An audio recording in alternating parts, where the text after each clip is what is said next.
Alléluia. Acclame Jésus maintenant. Acclame Jésus. Acclame Jésus. Acclame Jésus. Voilà. Alléluia. Est-ce que tu peux lever ta main droite? Lève ta main droite vers le ciel. Nous élevons nos mains vers toi.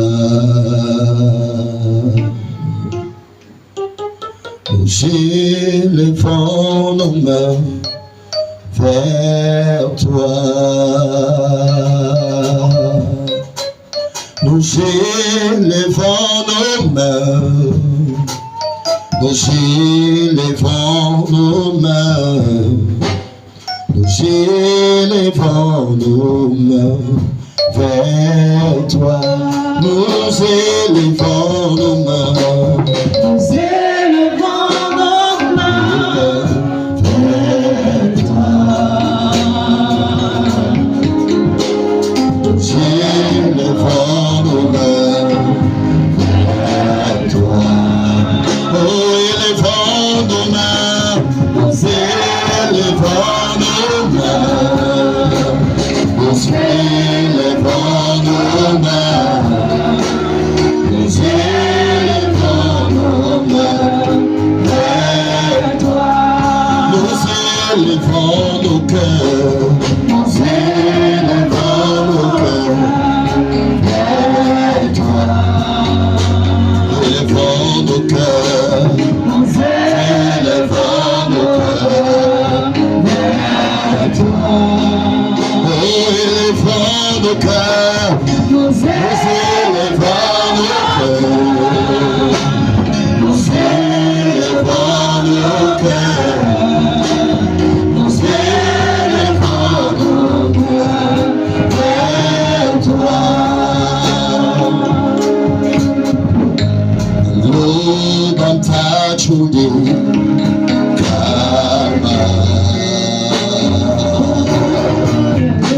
Lord, I'm touched with you.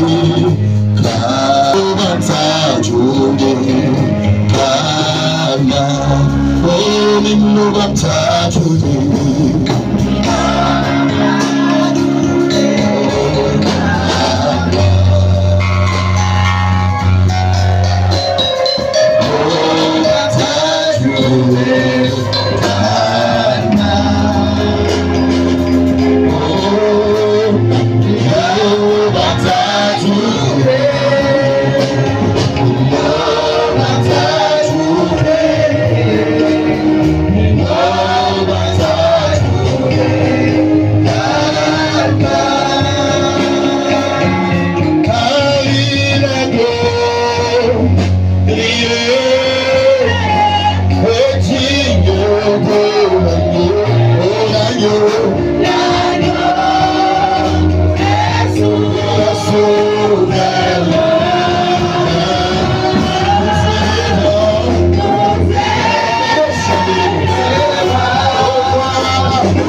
Que tu m'accordes de me retrouver en ce lieu.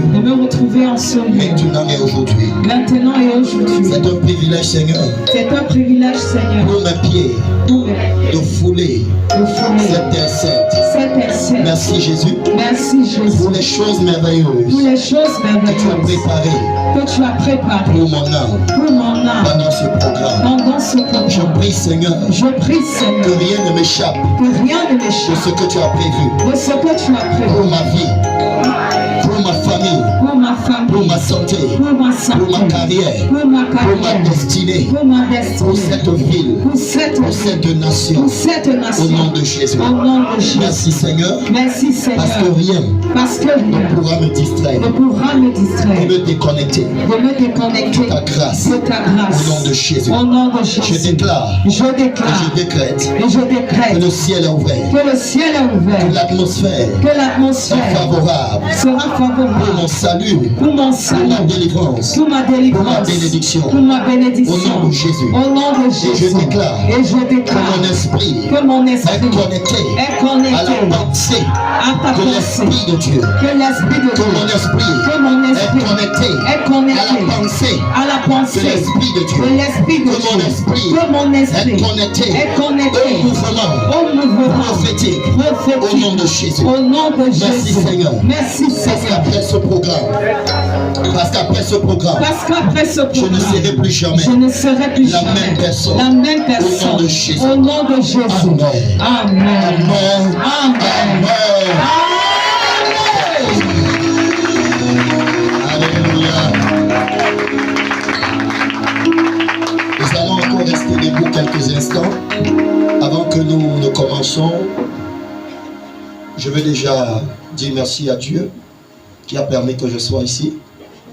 Et je voudrais que nous célébrons l'ange de ce ministère, le prophète Anissé, qui est la voix par laquelle je suis parmi vous. Est-ce qu'on peut célébrer le Seigneur? Acclame pour Jésus. Tu ne célèbres pas bien ton Père.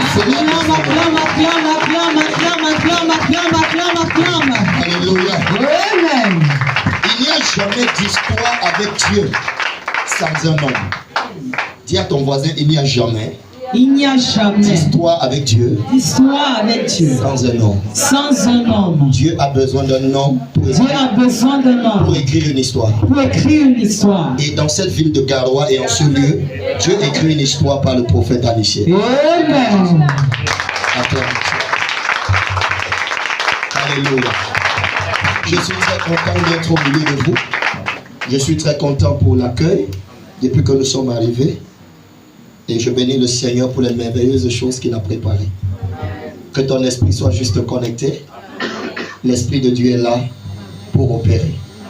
Que ton esprit soit sans limite. Ce que Dieu veut faire est sans limite. Dis à ton voisin, ce que Dieu veut faire est sans limite. Encore plus fort. Ce que Dieu veut faire est sans limite. Alléluia. Amen. Là où se limite ta foi, jusque là ira le miracle. Amen. Est-ce que tu es ici? Que Dieu te bénisse. Amen. Asseyons-nous. Merci.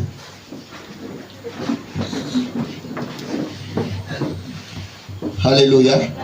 Je bénis le Seigneur pour le message d'introduction que l'homme de Dieu a donné tout à l'heure. Je crois dans mon esprit que le Seigneur a permis cela pour que nous ne sautons pas d'étape. Parce que justement, le message avec lequel je viens est une nourriture un peu solide. Celle que le Seigneur m'a révélé d'enseigner ce soir. Et il avait fallu qu'il y ait cette introduction pour que nous soyons dans le même diapason. Amen. Je bénis l'Esprit de Dieu qui travaille et qui opère. Tu peux prendre ta Bible et ton cahier de notes. Prenons nos Bibles et notre cahier de notes. On me suit dehors? Hello, que Dieu vous bénisse. Vous êtes les meilleurs. C'est vous qui êtes plus meilleurs que nous ici dedans. Hein? Voilà. Nous allons aller rapidement dans la parole de Dieu. Le thème de notre programme, c'est « Toute chose devient nouvelle ». Toute chose devient nouvelle. Et notre sous-thème de ce soir est intitulé « De l'enfantillage spirituel à la maturité des fils ». Dis avec moi, de l'enfantillage spirituel à la maturité des fils. Encore plus fort. Tu peux le dire encore, tu peux faire mieux que ça, dis ça plus fort. Dis avec moi, de l'enfantillage spirituel à la maturité des fils. Amen.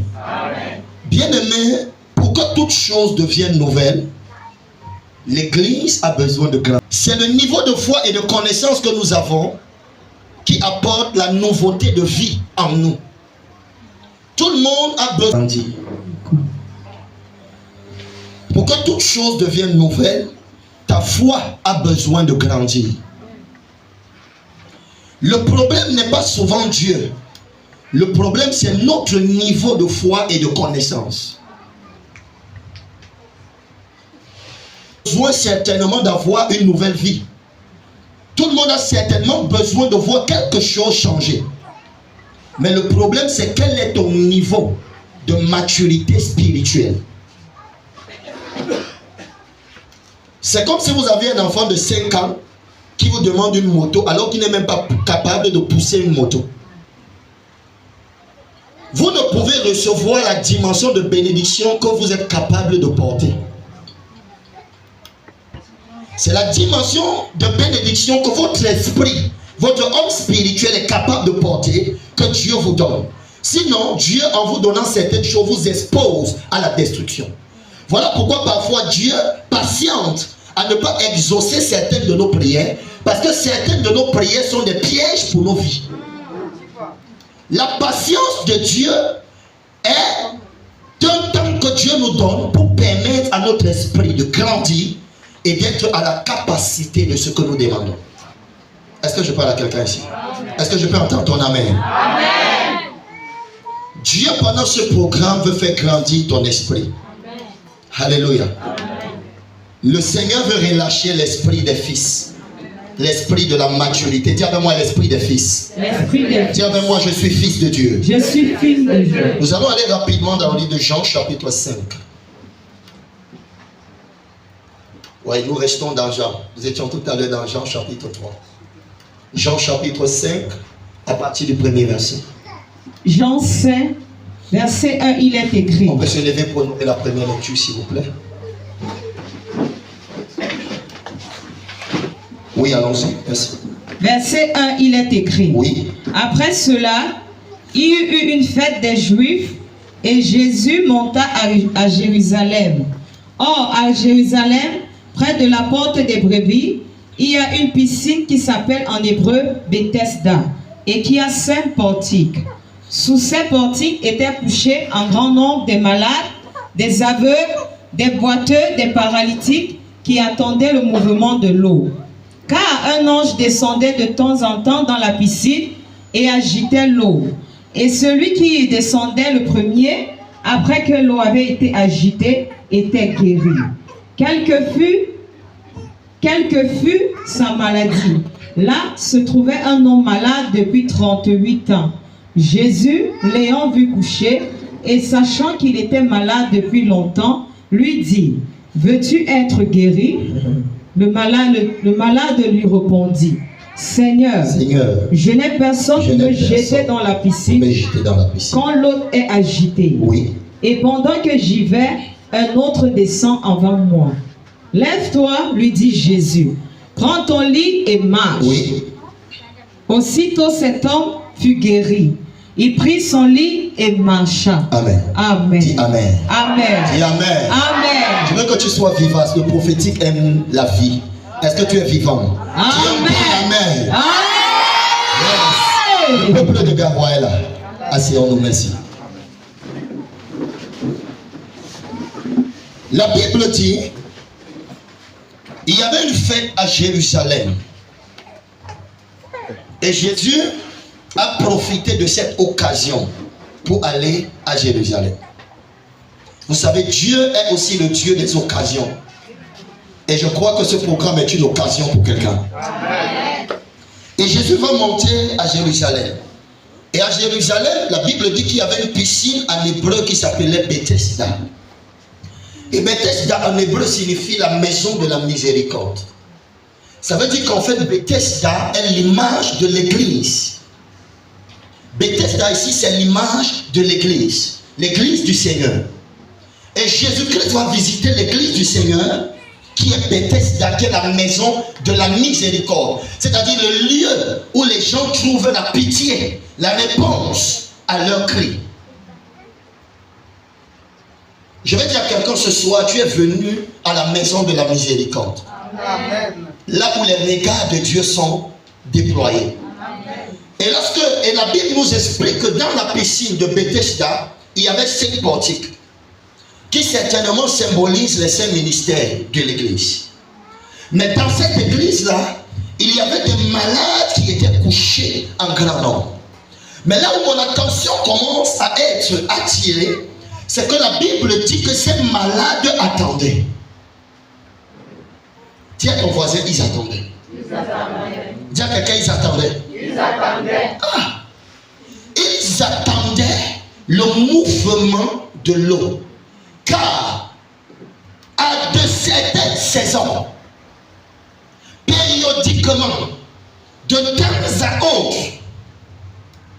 d'un moment à un autre, on ne sait pas combien de temps ça pouvait prendre. Quand l'ange descendait, il agitait l'eau, il remontait. Ça pouvait prendre un mois, ça pouvait prendre 2 mois, ça pouvait prendre 1 an, ça pouvait prendre 3 ans. Cela ne dépendait plus des malades. Leur seule foi était manifestée dans leur capacité d'attendre. Donc quand l'ange avait agité l'eau, cela ne dépendait plus d'eux, ils attendaient seulement. Ils ne savaient même pas quand est-ce que l'ange allait revenir. L'ange ne leur donnait pas de rendez-vous. Mais ils attendaient que l'ange revienne encore. Et après un jour, il apparaissait encore, il agitait l'eau, et celui qui plongeait dans l'eau était guéri. Mais quand j'ai étudié cette parole, le Saint-Esprit m'a amené à comprendre que cette église de Bethesda était une église des enfants. Ils étaient encore dans l'enfantillage spirituel. Ils étaient encore dans l'enfantillage spirituel. Pourquoi ils étaient dans l'enfantillage spirituel? L'un des signes d'un enfant spirituel, c'est que sa propre volonté ne peut pas s'exprimer par sa foi. Il est totalement dépendant de Dieu et il n'opère que dans la dimension de la soumission et non dans la dimension de l'autorité. Parce que l'église du Seigneur opère dans 2 dimensions, la dimension de la soumission et la dimension de l'autorité. Nous sommes soumis à Christ, mais Christ nous a donné aussi l'autorité de pouvoir agir, même sans, entre guillemets, son autorisation. Est-ce que je parle à quelqu'un ici? Et l'église de Bethesda attendait. C'est le genre de chrétien. Est-ce que tu veux être béni? Qu'est-ce que tu veux que Dieu fasse? Qu'est-ce que tu veux que Dieu fasse pour toi? Que Dieu fasse comme il veut. Qu'est-ce que toi-même tu veux? You don't have your own will. Tu n'as pas ta propre volonté. Tu penses qu'être chrétien, c'est simplement dire que non, ce que Dieu veut. Non, comme Dieu veut. C'était ça l'église de Bethesda. C'est ça le raisonnement des enfants spirituels. Et quand tu es enfant spirituel, ta foi n'est exercée qu'à attendre. Je suis venu sortir quelqu'un de l'attente. Amen. Justement, la Bible dit dans le livre de Romains chapitre 8, verset 19, que la création tout entière attend la révélation des fils. Ça veut dire que dans l'église de Bethesda, l'esprit de fils n'était pas encore relâché. Il n'était pas encore mature et c'est pourquoi ces malades passaient le temps à attendre. Quand nous sommes encore dans une dimension d'église, où nous sommes à la dimension enfantine de Bethesda, on peut être à l'église pendant des années et on passe le temps à attendre parce qu'on ne sait pas quand est-ce que l'ange va venir se manifester et bouger l'eau. Mais ma Bible me renseigne que cette manière d'opérer avait des conséquences graves. C'est qu'un malade pouvait rester à Bethesda pendant des années et ne jamais être guéri. C'était ça la conséquence de cette dimension où on attend seulement. On nous a appris qu'il faut attendre. Non, le Seigneur, moi j'attends. Frère, tu te maries quand moi j'attends. Quand le Seigneur va vouloir, c'est bien. Mais il y a des choses qu'il faut comprendre. Est-ce que tu es ici? Est-ce que tu es là? Amen. L'église de Bethesda fonctionnait dans une dimension saisonnière. La dimension des enfants opère dans les saisons, mais la dimension des fils opère dans la constante. Je viens de déclarer dans ce ministère qu'une saison de constante manifestation et d'opération est relâchée. Amen. Quand nous sommes dans la dimension de Bethesda, nous sommes dans l'église primitive où on dit, on ne sait pas, c'est Dieu qui décide, le jour qu'il va vouloir te guérir, te guérit. Mais Jésus, qui était fils de Dieu, va venir montrer à l'église de Bethesda qu'il y avait une autre dimension. Lorsque Jésus arrive à l'église de Bethesda, Jésus observe l'église, il se rend compte qu'il y a un problème. C'est que les malades attendent longtemps. Et on ne sait même pas quand est-ce que l'ange va venir. Ils attendent de longtemps. On ne sait pas quand est-ce que la volonté de Dieu va se passer. Donc l'église de Bethesda a un Dieu éloigné qui est au ciel et que quand il décide de le visiter, il descend, il le visite et il rentre. Et Jésus qui était fils, qui savait que le fils est un héritier. Parce que tout à l'heure nous allons aller dans Galates chapitre 5. Il savait que le fils est un héritier de l'Esprit de Dieu. Et en tant qu'héritier de l'Esprit de Dieu, tout ce qu'il voit de négatif, il transforme. Tu n'as pas compris. Tout ce qu'il voit de négatif, il transforme. Cela ne dépend plus de Dieu, mais cela dépend de son regard. Cela ne dépend plus de Dieu, mais cela dépend de quoi? De son regard. Je vois quelqu'un devenir fils. Tu feras des négatifs dans ta famille. Tu n'attendras pas que Dieu le fasse, mais toi tu vas le changer. La Bible dit que quand Jésus est entré dans cette piscine, il a regardé, il a vu un homme qui était couché là-bas depuis 38 ans. Depuis 38 ans, il n'a pas pu avoir de solution dans la dimension de la piscine de Bethesda. Il avait plusieurs problèmes. Le premier problème, c'est qu'il n'avait personne. Il n'avait même personne pour le jeter dans la piscine. Il était même paralytique. Donc quand l'ange descendait sans donner de rendez-vous, il venait, il agitait l'eau, une autre personne plongeait. Lui, il était toujours là-bas. Nous avons besoin d'un Dieu qui brise les lois de la religion et qui opère librement. Amen. Nous avons besoin d'un Dieu qui brise la connaissance de la façon dont nous avons cru que nous pouvons le canaliser. À Bethesda, si l'eau n'était pas agitée, le malade ne pouvait pas être guéri.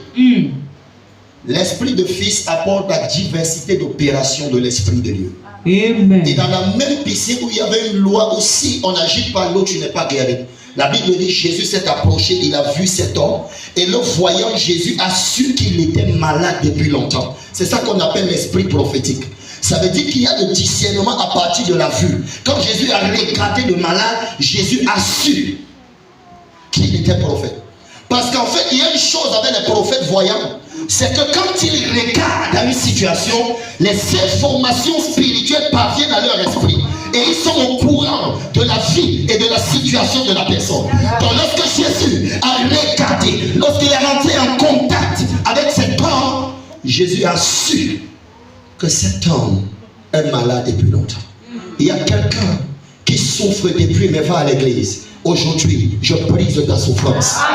Tu pries tous les jours, tu vas à l'église. Mais tu es depuis longtemps sur ce lit de paralysie. Tu es depuis longtemps dans cette position de pauvreté. Je te libère au nom de Jésus-Christ. Quand Jésus l'a vu, écoutez la question de Jésus. Elle paraît absurde. Allons au verset 6. Verset 6 de Jean chapitre 5. Verset 6. Oui.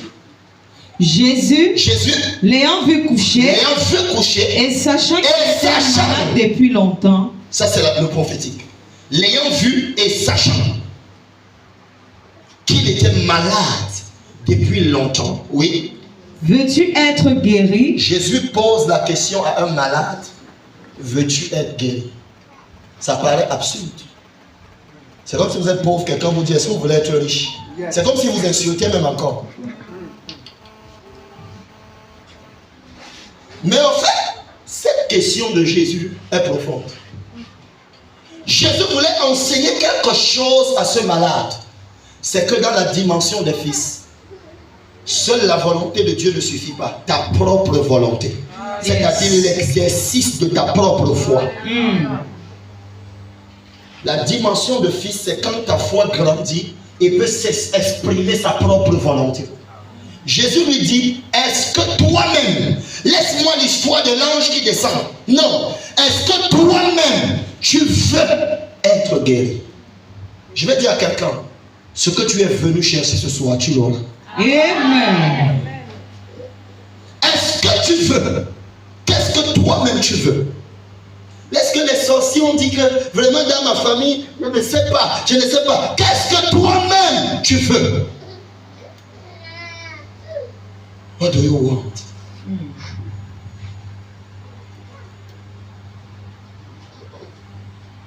Lorsque nous devenons grands, nos volontés comptent devant Dieu. Vous savez, lorsque Jésus enseignait les apôtres, il les enseignait à plusieurs dimensions. Dans Matthieu 7, verset 7, les apôtres sont encore des enfants. Et Jésus leur dit, demandez, l'homme vous donnera. Cherchez, vous trouverez. Frappez, l'homme vous donnera. Et Jésus leur dit, car quiconque demande reçoit. Ça veut dire qu'en fait, vous opérez dans la dimension de quiconque. Ça veut dire comme tout le monde.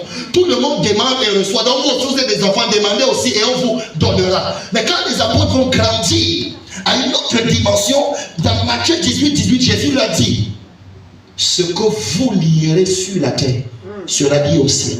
Et ce que vous délierez sur la terre sera lié au ciel. Ici, Jésus les apprend la dimension de l'autorité. Ça veut dire que cela ne dépend plus de moi. Si je trouve que quelqu'un dérange dans la famille et qu'il est sorcier, je le tue. Je ne veux pas savoir si Dieu veut qu'il meure. Moi, je le tue. Je ne sais pas si je parle à quelqu'un. Parano Shabra. Si je trouve que je suis fatigué de cette maladie, alors je déclare que la maladie me lâche et elle me lâche. C'est pourquoi je demande à ceux qui, qu'est-ce que toi tu veux? En fait, Jésus voulait lui dire que en toi-même, dans ta volonté profonde, qui est l'expression de ta foi de fils, il y a une capacité à ce que tu décides et ça se passe. Yes, sir.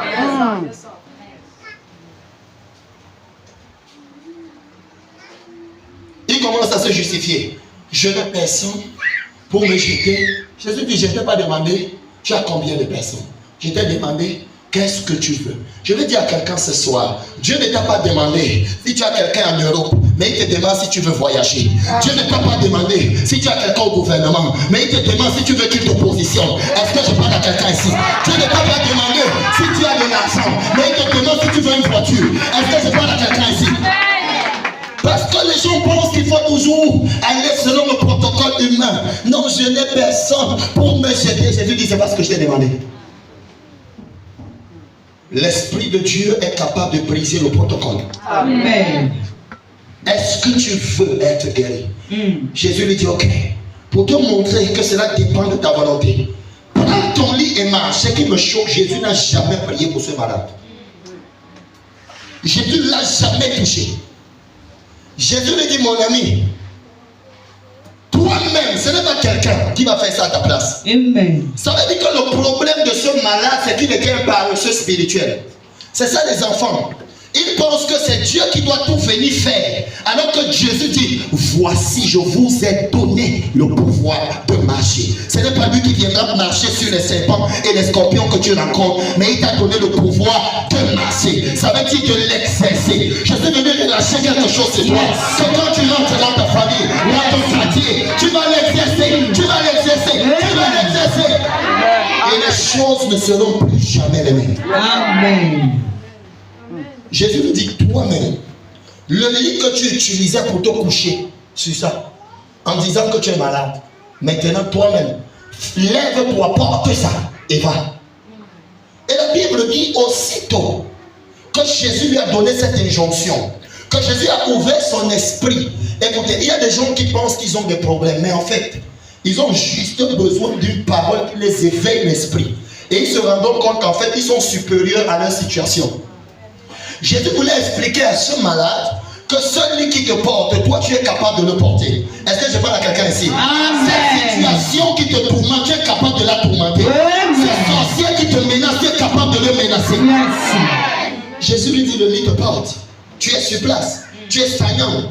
C'est parce que ton esprit dort. C'est parce que tu penses que tu as besoin d'attendre quelqu'un pour te jeter dans l'eau. Lève-toi et marche. Amen.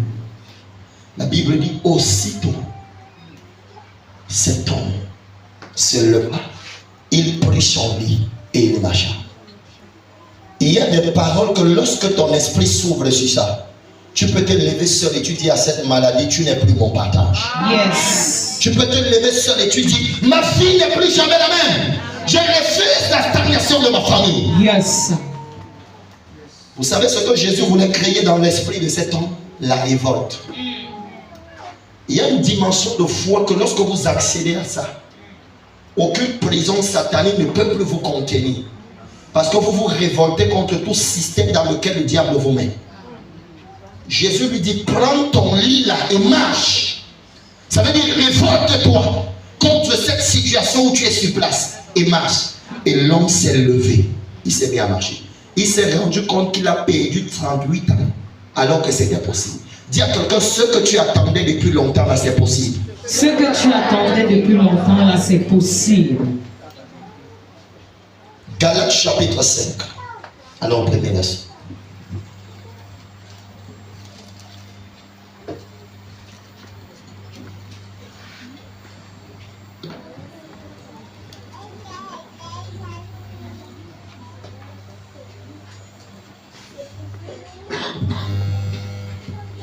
Galates 5. Cette dimension de foi nous permet pas d'attendre que Dieu agisse, mais d'agir avec Dieu.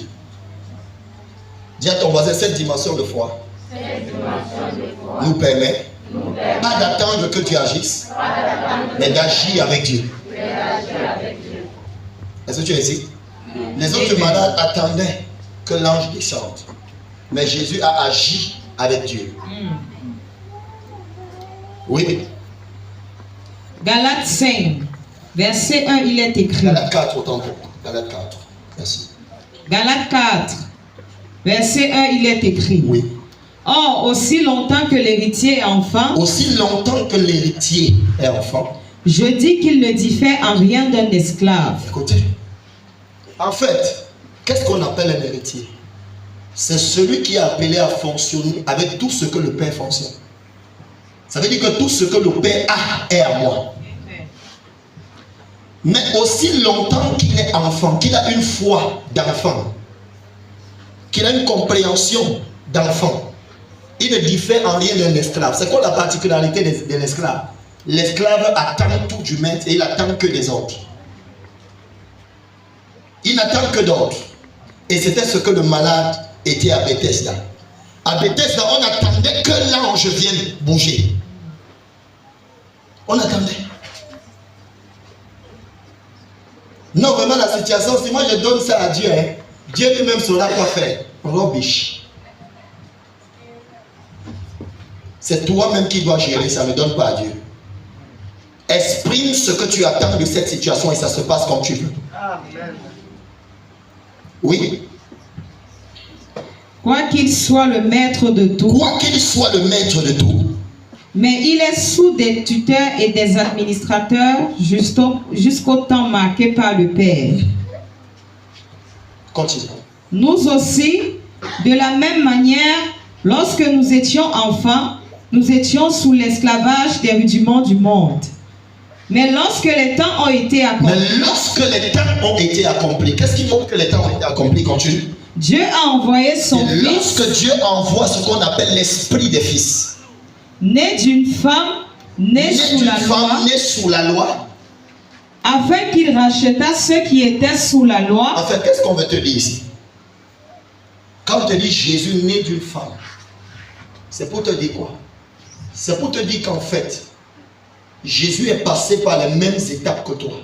Amen. Est-ce qu'il parle à quelqu'un? Amen. Il est né sous la loi afin qu'il racheta ceux qui étaient sous la loi. Ça veut dire quoi en fait? Ça veut dire que la situation avec laquelle tu es venu au monde, le contexte dans lequel tu as trouvé ta famille, tu n'es pas né pour vivre les mêmes souffrances, mais tu es né parce que toi tu devais les libérer. Yes. Tu ne comprends pas? Amen.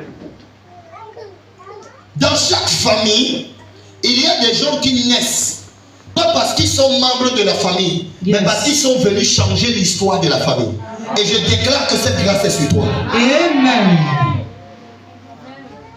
Né sous la loi, mais pas pour que la loi le domine, mais pour racheter ceux qui étaient sous la loi. Amen. Si Dieu te permet de naître dans une famille pauvre, ça veut dire que c'est toi qui vas apporter la richesse. Amen.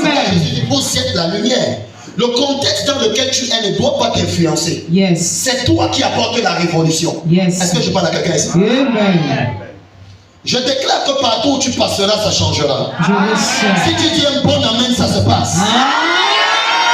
Amen. Oui. Afin afin qu'il racheta ceux qui étaient sous la loi, afin que nous reçussions l'adoption. Et parce que vous êtes fils, Dieu a envoyé dans son cœur l'esprit de son Fils, lequel crie Abba Père. Dieu a envoyé dans nos cœurs l'esprit de son Fils, lequel crie Abba Père. Amen. Lorsque l'esprit du Fils est en toi, dans ton cœur, parce que notre cœur, c'est notre esprit. Lorsque l'esprit du Fils vient en nous, il vient faire fusion avec notre esprit. Ça veut dire que lorsqu'il est en nous, il nous permet de connaître déjà la volonté de Dieu. Et lorsque nous connaissons la volonté de Dieu, nous n'attendons plus Dieu, mais nous agissons avec Dieu. Est-ce que je parle à quelqu'un? Amen. Dis avec moi, l'esprit du Fils en moi. L'esprit du Fils en moi me permet de connaître la pensée de Dieu. De connaître la pensée et quand j'ai la pensée de Dieu, et quand j'ai la pensée je n'attends plus de Dieu. Je n'attends plus de Dieu. J'agis avec Dieu. Et j'agis avec Dieu. Quand je parle, Dieu parle. Quand je parle, quand j'agis, Dieu agit. Quand j'agis, quand je touche, Dieu touche. Quand je touche, Dieu touche. Il a envoyé dans nos cœurs l'esprit de son Fils, lequel crie Abba, Père.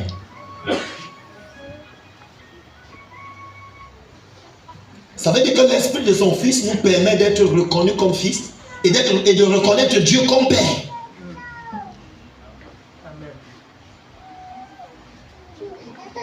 Oui. Verset 7, il dit ainsi. Ça veut dire de cette manière. Ainsi. Ça veut dire de cette manière.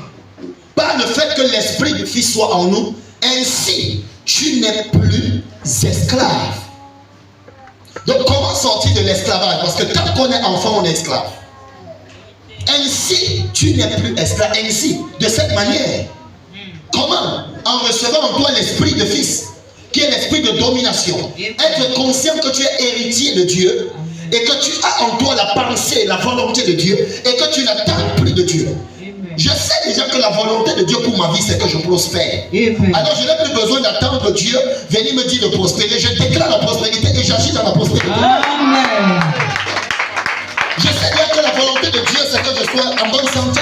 Yes. Alors je n'attends plus de Dieu la guérison. Par l'esprit de Dieu qui est en moi, je déclare la guérison et je la manifeste. Amen. C'est ça, agir par la foi. Et yes. Même lorsque l'homme de Dieu prie pour toi, on te dit tu es guéri. Il faut que tu manifestes la foi. Yes. Jésus a dit lève-toi. Jésus ne l'a pas levé, mais Jésus a dit lève-toi. Le fait de descendre de son lit, de faire les efforts, c'était agir par la foi. Amen. Est-ce que vous comprenez? Yes. Après avoir prié pour vous, si la main là t'empêchait de se tourner comme ça, c'est là où tu fais ça, parce que tu crois en la guérison.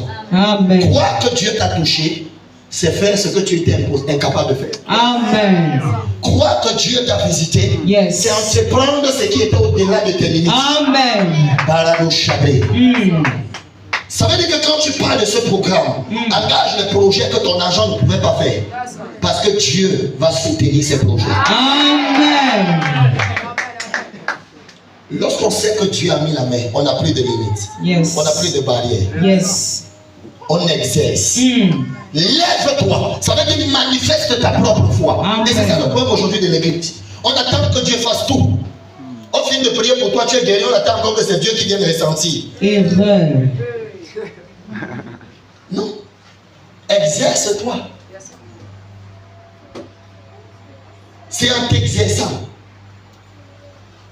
que la puissance de Dieu s'installe.